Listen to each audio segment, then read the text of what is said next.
Go. Are you recording? Okay.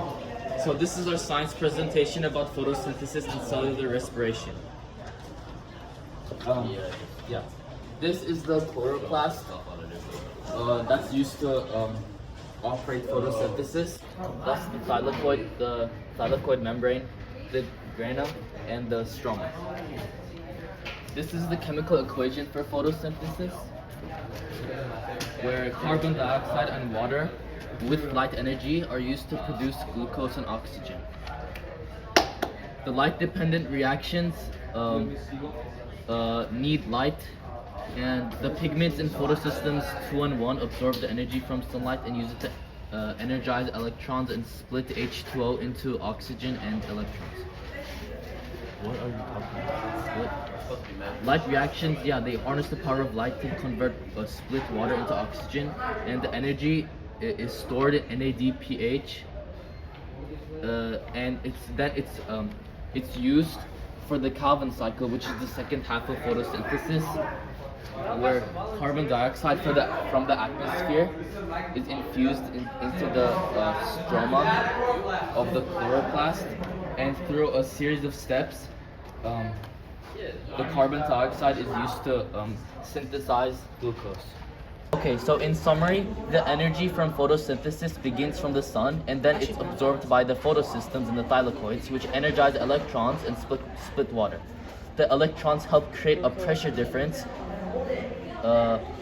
with hydrogen ions, which then forces the ATP synthase to turn, which creates ATP. This energy from ATP and NADPH is used to rearrange carbon dioxide into glucose molecules,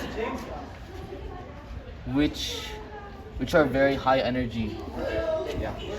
The first stage of cellular respiration is glycolysis, and it takes place in the cytoplasm. This stage does not require any oxygen. During glycolysis, glucose is converted into pyruvate, a more usable sugar. 2 ATP is needed for this stage to begin, but you get a net yield of 2 ATP into NADH. The second stage is the Krebs cycle, or the citric acid cycle.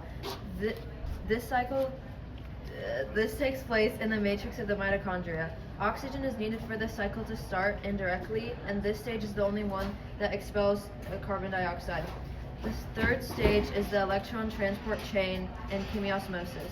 This happens in the inner membrane of the mitochondria, and oxygen is needed for this stage.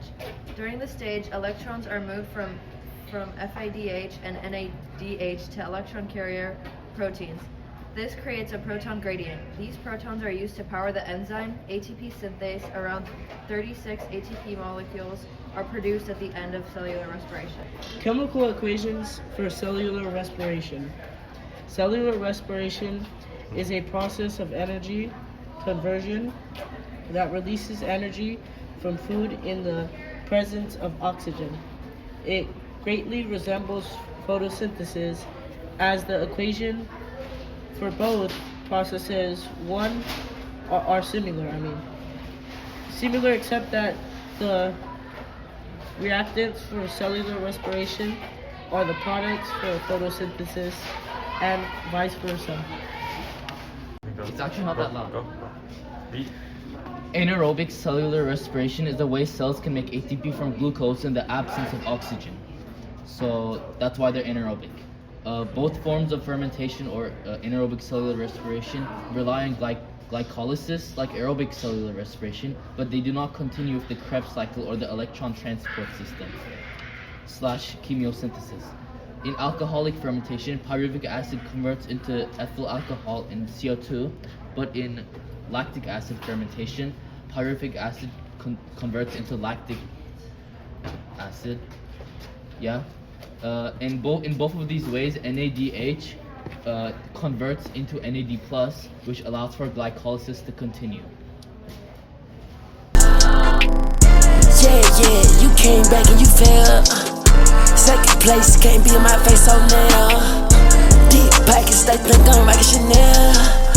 Fat, wallet, little bitch, you know I got hair.